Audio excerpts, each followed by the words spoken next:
이틀이 지남에 예수께서 거기를 떠나 갈릴리로 가시며 친히 증언하시기를 선지자가 고향에서는 높임을 받지 못한다 하시고 갈릴리에 이르심에 갈릴리인들이 그를 영접하니 이는 자기들도 명절에 갔다가 예수께서 명절 중 예루살렘에서 하신 모든 일을 보았음이더라.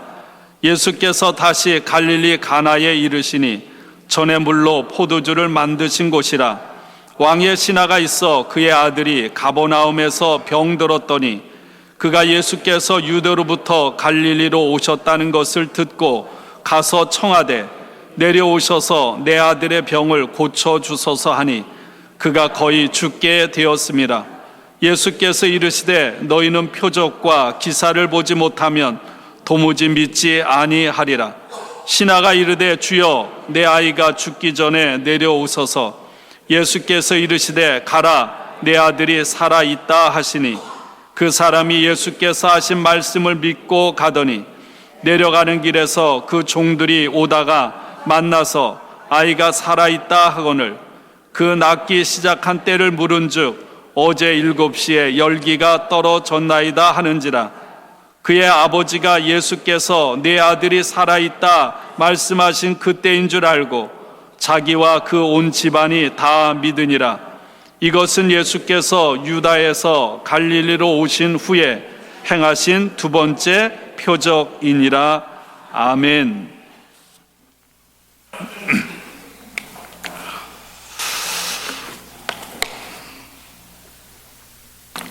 우리가 잘 아는 예화입니다. 기독교의 성자인 어거스틴의 어머니 모니카는 기도의 어머니로 잘 알려져 있습니다.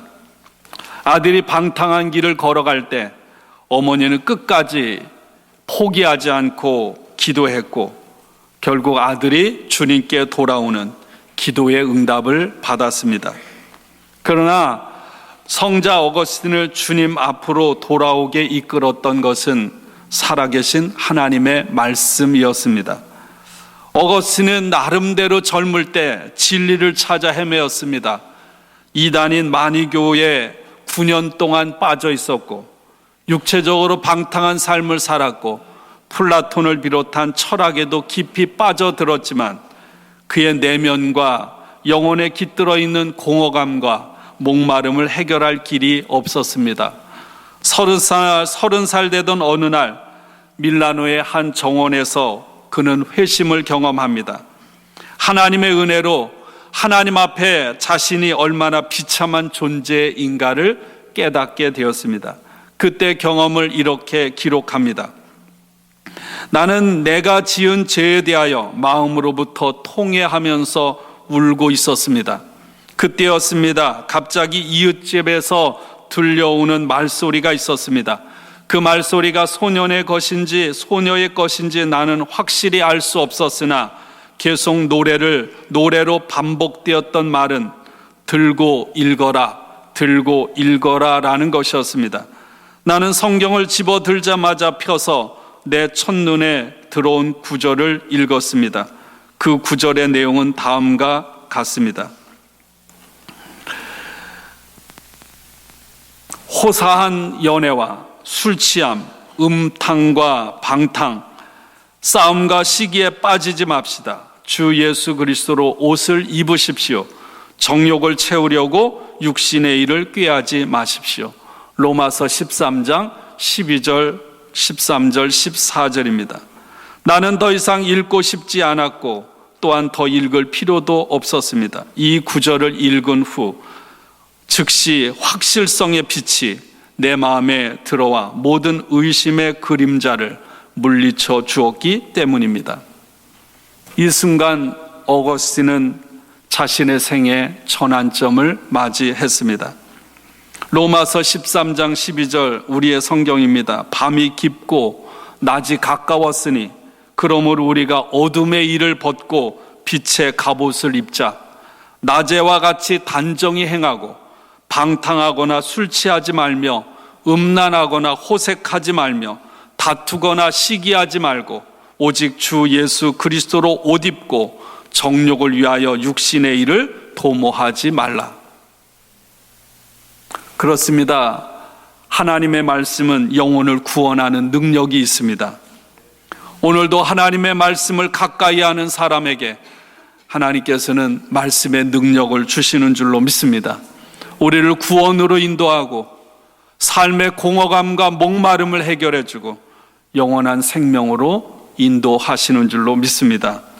오늘 본문 말씀은 갈릴리 가나에서 예수님께서 두 번째로 행하신 기적입니다.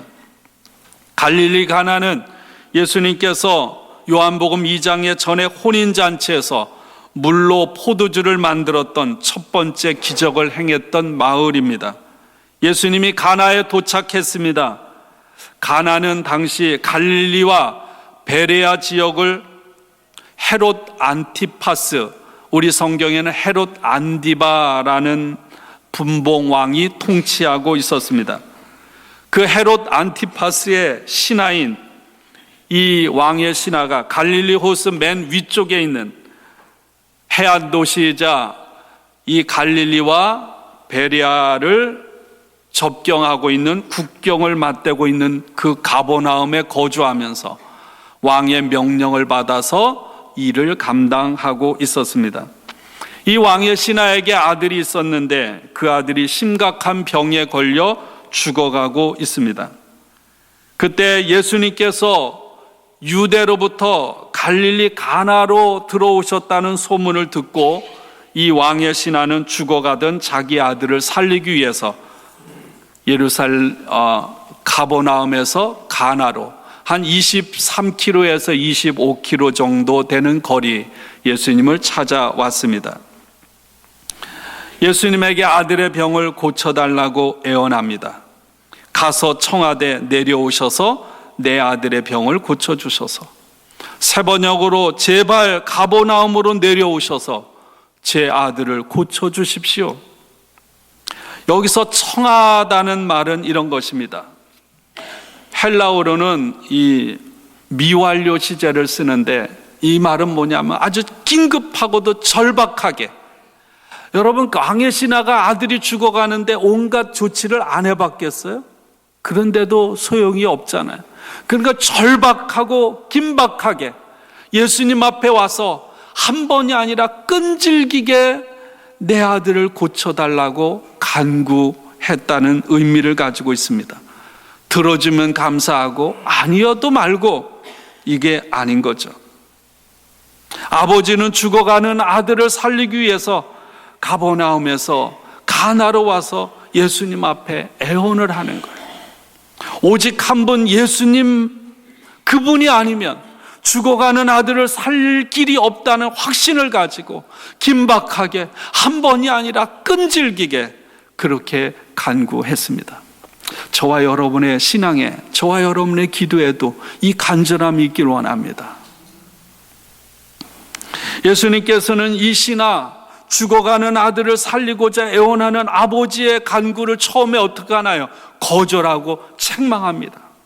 너희는 표징이나 기이한 일들, 다시 말하면 기적을 보지 않고는 결코 믿으려고 하지 않는구나.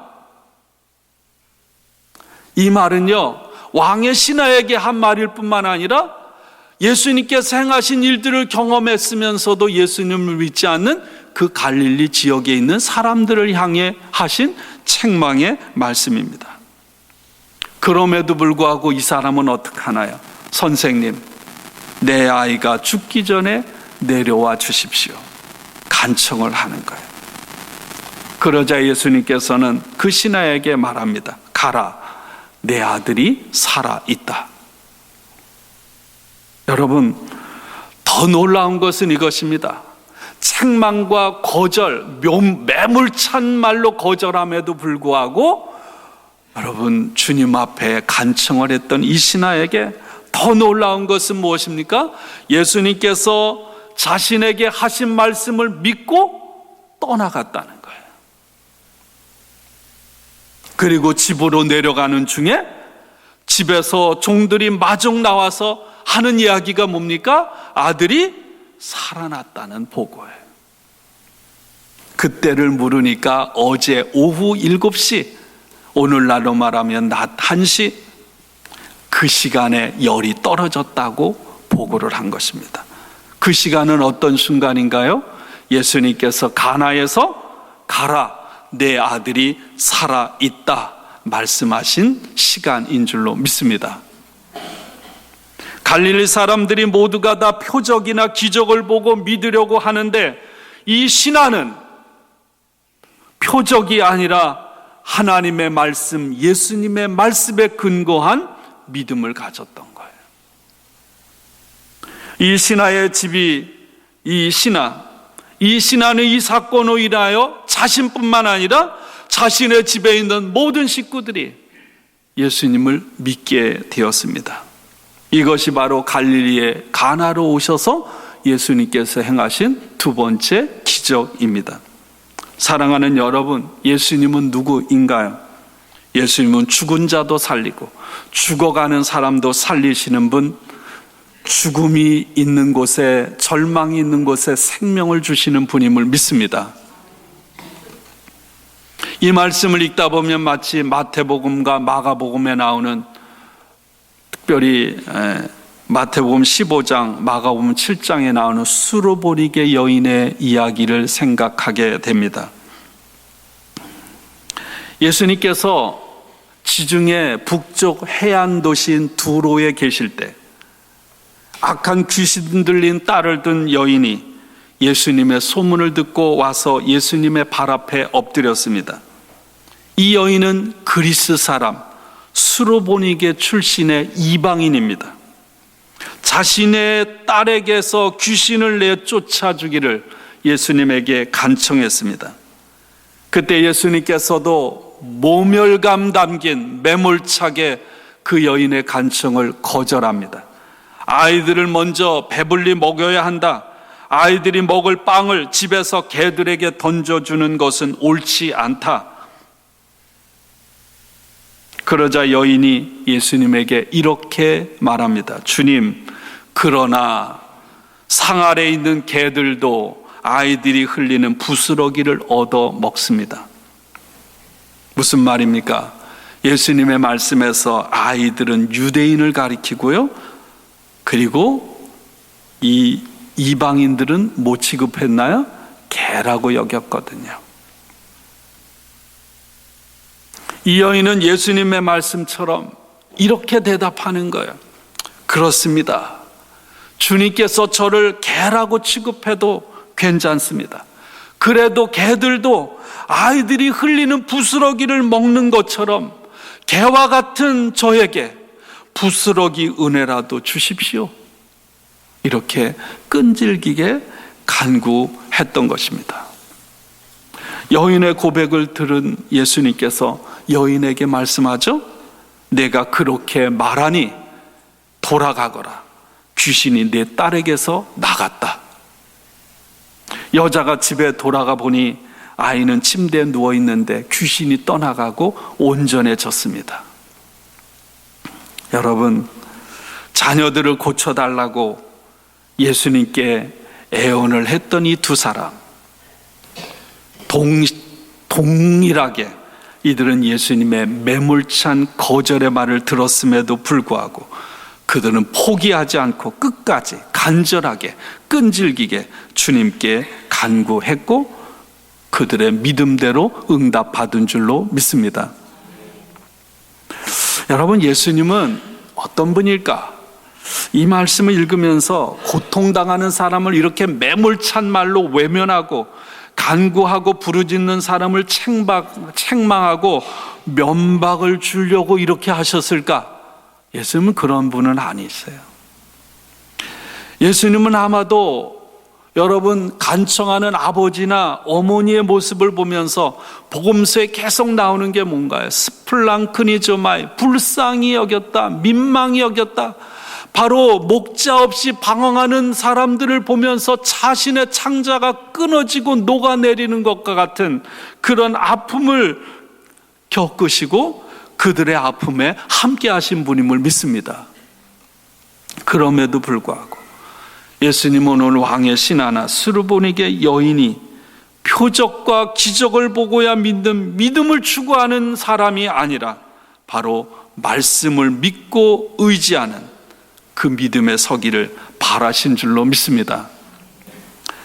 여러분, 이들만이 아니라 그 지역, 그 자리, 갈릴리 가나 그 자리에 있는 사람들, 그리고 갈릴리 지역에 살고 있는 모든 사람들, 그리고 오늘 하나님 앞에 나와 예배드리고 있는 우리 모두가 기적을 보고 어떤 복을 구하는 그런 믿음이 아니라 예수님의 말씀, 하나님의 말씀을 믿고 의지하는 성도들이 되기를 원하시는 줄로 믿습니다. 요한복음 2장부터 4장까지는 크게, 요한복음 2장 1절부터는 갈릴리 가나의 혼인잔치, 그리고 이 4장 마지막은 갈릴리 가나에서의 왕의 신하의 아들을 고쳐주시는 이야기, 바로 갈릴리 가나에서 이루어진 첫 번째, 두 번째 기적입니다. 갈릴리 가나의 혼인잔치에서 물을 포도주로 바꾸심으로 모든 것을 새롭게 하시는 창조주 하나님 되심을 예수님께서 드러내셨다면, 왕의 신하의 아들을 살리심으로 인하여 시간과 공간을 초월해서 역사하시는 예수님의 능력을 드러내 주신 줄로 믿습니다. 바로 우리가 믿는 예수님은 살아계신 하나님이요, 또한 살아계신 하나님의 아들이십니다. 그분은 오늘도 과거도 영원토록 동일하게 우리 가운데 살아 계십니다. 왕의 신하는 예수님을 모시고 자기의 집으로 가길 원했습니다. 내려오셔서 죽어가는 내 아들을 살려주십시오. 그런데 예수님께서 하신 말씀을 믿고 가는 중에 기적을 경험한 거예요. 예수께서 이르시되 가라, 내 아들이 살아있다 하시니 그 사람이 예수께서 하신 말씀을 믿고 가더니, 이 말씀을 읽으면서 또 성경이 생각납니다. 예수님께서 예루살렘으로 올라가시는 중에 사마리아와 유대 접경 지역을 지나가게 되었어요. 어느 한 마을에 들어가셨습니다. 10명의 나병 환자들이, 왜 이들이 접경지대에 사는지 알죠? 마을에서 살아갈 수 없어요. 아무도 가지 않는 버려진 곳에서 버려진 인생을 사는 거예요. 멀리 서서 큰 소리로 외칩니다. 예수 선생이여, 우리를 불쌍히 여기소서. 나병 환자가 사람을 접촉해서는 안 되기 때문에. 그러자 예수님께서 큰 소리로 하셨겠죠? 가서 제사장들에게 너희 몸을 보이라. 놀라운 것은 이들도요, 예수님의 말씀을 믿고 가다가 자신의 병이 깨끗이 나았습니다. 물론 그 중에 사마리아 사람 한 사람만 예수님 앞에 큰 소리로 하나님께 영광을 돌리며 예수님 앞에 돌아와서 예수님 앞에 엎드려 감사했지만 말입니다. 그 사람은 육신의 병만 고친 것이 아니라 뭔가요? 일어나 가라, 내 믿음이 너를 구원하였느니라 구원도 받게 되었습니다. 사랑하는 여러분, 2020년을 여러분 어떻게 살아가시겠습니까? 저는 기도합니다. 만나의 모든 성도들이 왕의 신하처럼, 수로보니게 여인처럼, 누가복음 17장에 나오는 10명의 고침받은 나병 환자처럼 하나님의 말씀, 예수님의 말씀을 앞세우고 그 말씀을 붙잡고 그 말씀을 믿고 가면 여러분의 삶에 여러분 수많은 놀라운 일들, 기적을 경험하게 될 줄로 믿습니다. 이건 제 얘기가 아니에요. 사랑하는 여러분, 여러분들이 살아가는 매 순간순간이 하나님의 말씀이신 예수님을 의지하고 살아가는 가운데 되돌아보면 여러분들이 발 디던 모든 곳들마다 여러분 은혜로, 기적으로 가득하기를 원해요. 그렇게 사모하기를 원하고 그 믿음이 저와 여러분에게 있기를 원합니다. 존 웨슬리 목사님이 평생 동안 마음에 품고 있었던 한 가지 소원이 있습니다. 하늘 가는 길을 아는 거예요. 내 평생 소원 이것뿐, 주의 일 하다가 이 세상 이별하는 날 주 앞에 가리라. 여러분, 이 세상에서 영원히 살 수 없잖아요. 우리의 목표는 본향입니다. 본향. 하나님께로부터 온 인생. 장례식 때도 그러죠. 하나님께로 가는 거예요. 하늘나라 가는 길이 존 웨슬리 목사님의 그 길을 알고 싶은 것이 평생 소원이었어요. 이렇게 썼습니다. 저는 단 하나만을 알고 싶습니다. 하늘 가는 길입니다. 어떻게 해야 그 행복한 해안에 무사히 도착하는가를 알고 싶을 따름입니다. 웨슬레는 마침내 자신의 간절한 소원인 하늘을 가는 길을 알게 되었어요. 그것이 뭔가요? 웨슬레에게 하늘 가는 길을 가르쳐 준 것이 바로 하나님의 말씀인 성경이었습니다. 그것을 깨닫는 순간 존 웨슬레는 이렇게 결단합니다. 오직 한 책의 사람, 곧 성경의 사람이 되겠습니다. 오직 한 책의 사람, 성경의 사람이 되겠습니다. 그리고 그는 자신이 발견한 하늘을 가는 길을 자기만이 아니라 다른 사람들이 알기를 원했어요. 그래서 그것을 나눕니다. 설교를 통해서.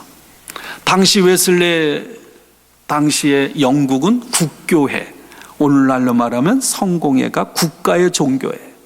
국가의 종교, 국교회는 귀족들만이 들어갈 수 있어요. 일반 가난한 평민들은 예배도 드릴 수가 없었어요. 그리고 설교는 국교의 성당 안에서만 설교가 되어져야 했습니다.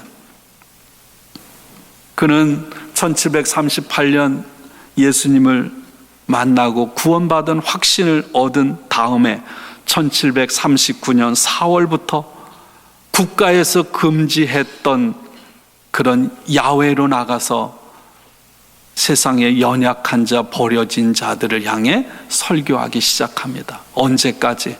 그가 1791년 3월 88세로 하나님의 부르심을 받기 4개월 전까지 그는 말을 타고 끊임없이 광산으로 시골로 버려진 곳으로 돌아다니면서 자기가 성경을 통해서 발견한 하늘 가는 길을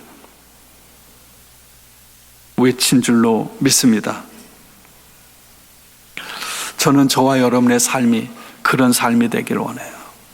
웨슬리가 이 하늘 가는 길을 증거할 때 여러분 가는 곳마다 믿는 사람이 생기고 사람들이 변했습니다. 술집이 사라지고 사람들이 변하고요.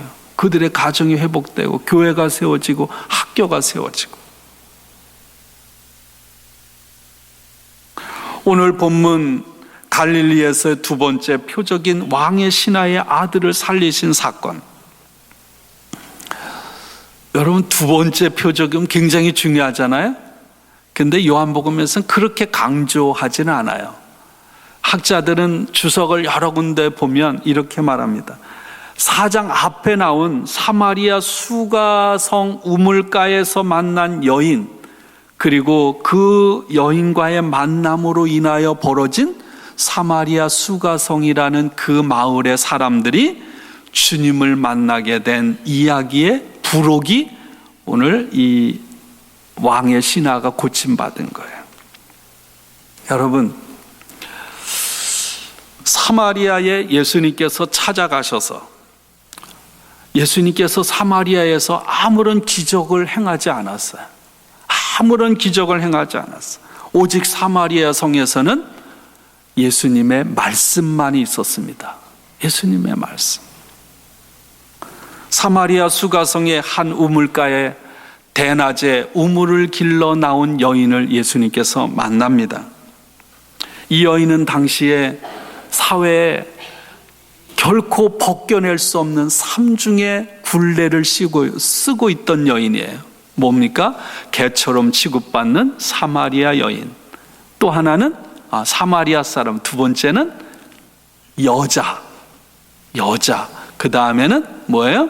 남편을 5씩이나 바꾼 부정한 여인.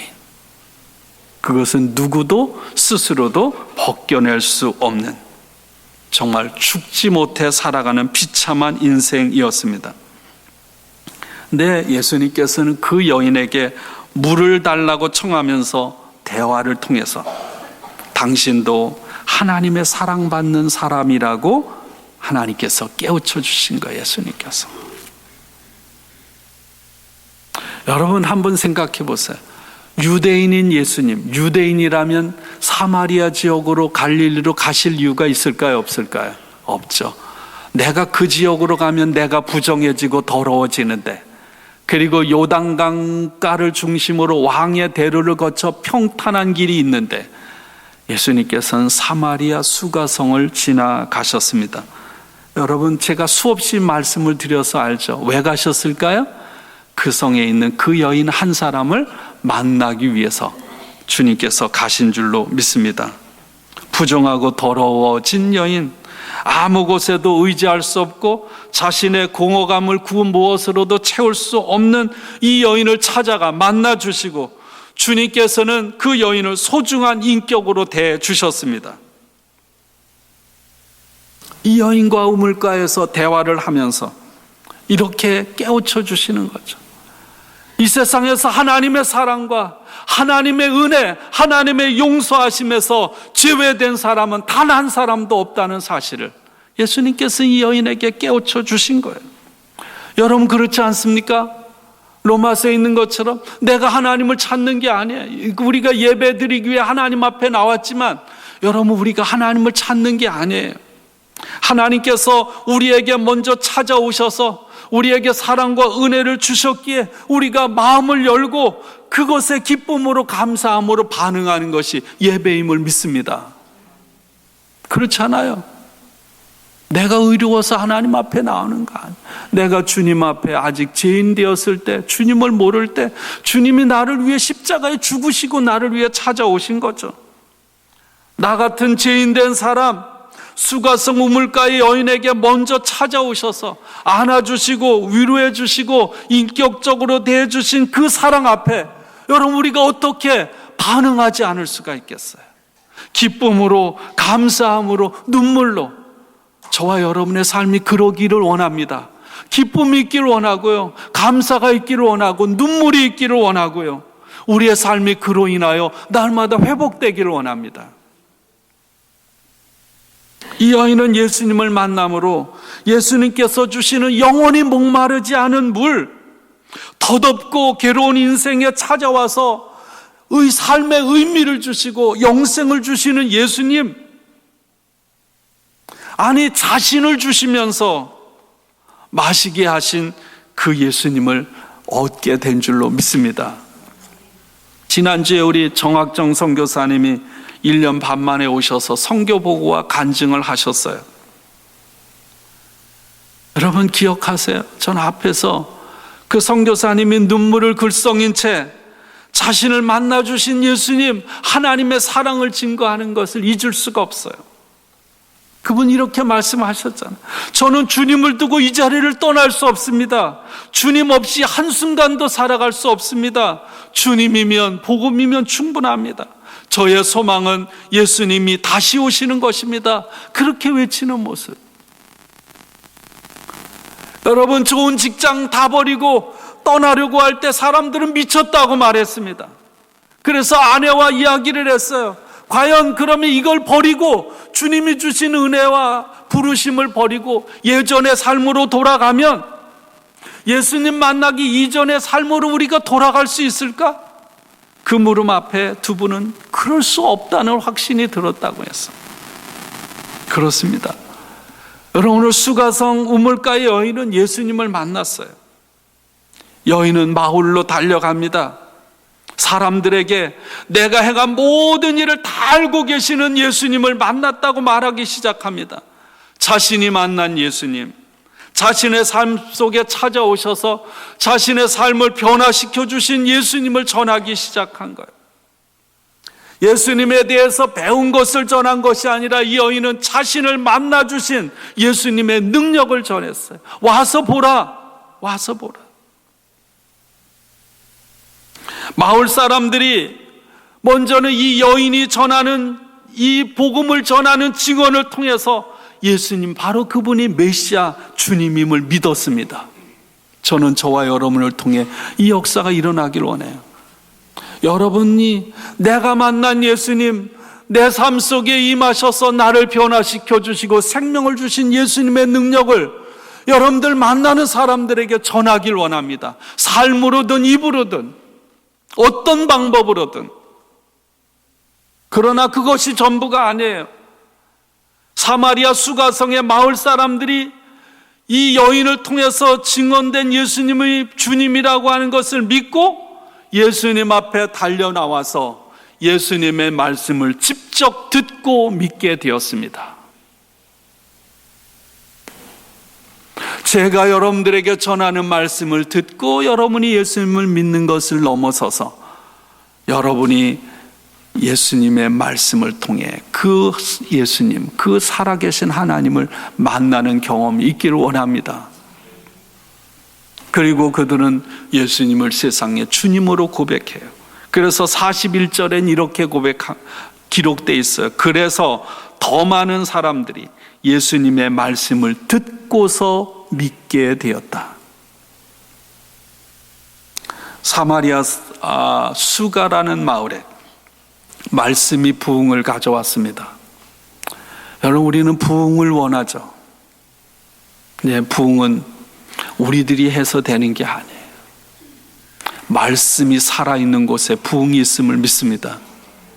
그 말씀을 듣고 믿은 자들이 그 말씀의 확신을 가지고 끈질기게 간구하는 그곳에 하나님의 방법인 부흥이 이루어지는 줄로 믿습니다.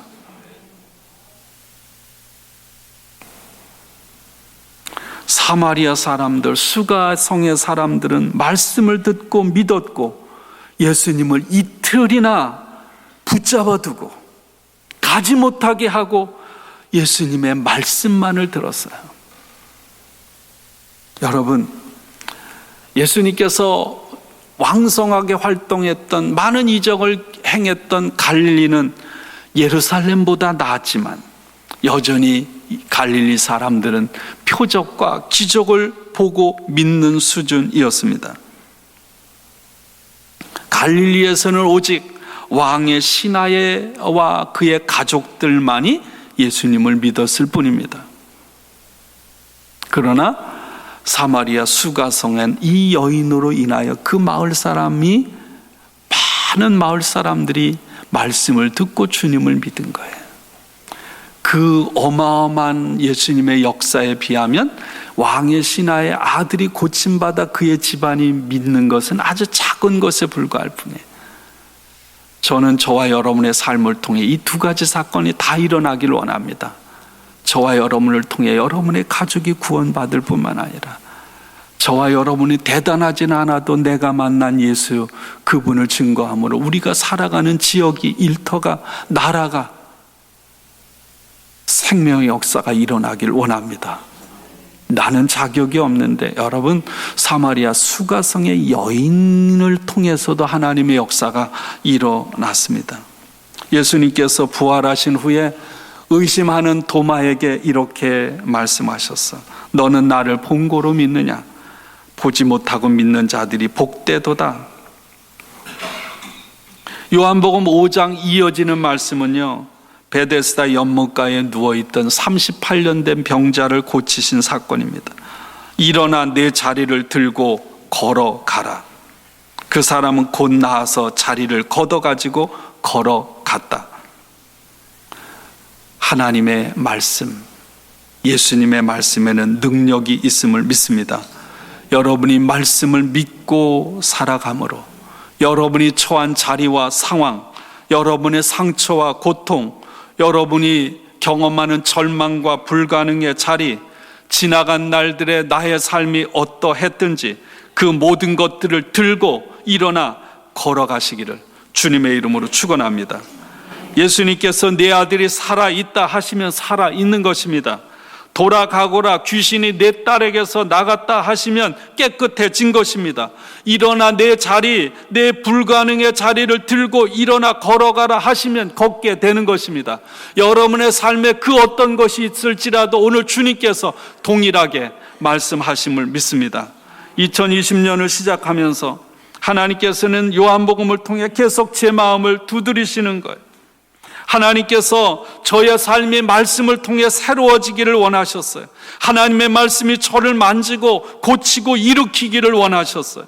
무기력하고 지친 몸에서, 때로는 목적이나 목표 없이 방황하는 삶에서 주님과 성도들을 사랑하기보다는 형식적으로 감당하는 저 자신의 신앙과 사역에서, 더 나아가서 가정의 가장이자 남편이자 아버지로서 때로는 권위 없고 사랑 없고 좋은 모습을 보이지 못하는 게으름과 나태함으로부터 주님께서는 저를 일어나 걸어가라고 원하셨습니다. 사랑하는 여러분, 지금이 자다가 깰 때임을 믿습니다. 하나님의 말씀을 듣고 일어나. 오늘 어거스틴을 변화시킨 것처럼 방탕하고 게으르고 나태하고 하나님이 기뻐하시지 않는 삶을 벗고 예수 그리스도를 옷 입고 살아가는 우리 모두가 되기를 원합니다. 말씀의 사랑, 하나님이 자신의 모습을 가장 완벽하게 담아놓은 성경인 하나님의 말씀을 붙잡고 여러분, 이 한 해를 여러분들이 살아갈 때, 걸어가는 순간 내 앞에 어떤 문제가 내 앞에 놓여있고 나를 짓누르는 상황이 어떠하다 할지라도 여러분이 말씀을 붙잡고 나아갈 때 여러분, 그 한 걸음 한 걸음 내딛는 곳에 생명의 역사, 변화의 역사, 기적이 일어날 줄로 믿습니다. 우리 함께 기도하겠습니다.